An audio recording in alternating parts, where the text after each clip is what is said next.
আরব Israeli কোনো প্রতিষ্ঠানের সাথে যত চুক্তি হয়েছে তা বাতিল করতে হবে।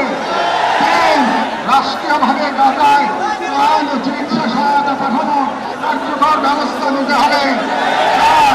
জায়নবাদের দোষর ভারতের হিন্দুত্ববাদী সরকারের অধীনে মুসলিম ও অন্যান্য সংখ্যালঘুদের উপর চলমান নির্যাতনের বিরুদ্ধে রাষ্ট্রীয়ভাবে প্রতিবাদ জানাতে হবে। যেহেতু হিন্দুত্ববাদ আজ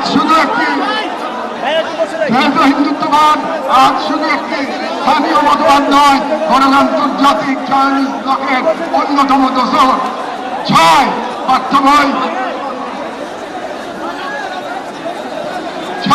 পাঠ্য বই ও শিক্ষানীতিতে আল-আকসা, ফিলিস্তিন এবং মুসলিমদের সংগ্রামী ইতিহাসকে অন্তর্ভুক্ত করতে হবে, যাতে ভবিষ্যৎ মুসলিম প্রজন্ম নিজেদের ইতিহাস, ঐতিহ্য ও আত্মপরিচয় নিয়ে গড়ে ওঠে। কারণ রাষ্ট্র কেবল সীমানা নয়, রাষ্ট্র এক আমানত। আর এই আমানত রক্ষা করতে না পারলে ইতিহাস আমাদের ক্ষমা করবে না। আমাদের সর্বশেষ দাবিগুলো নিজেদের প্রতি, যা মূলত একটি অঙ্গীকার দাবা।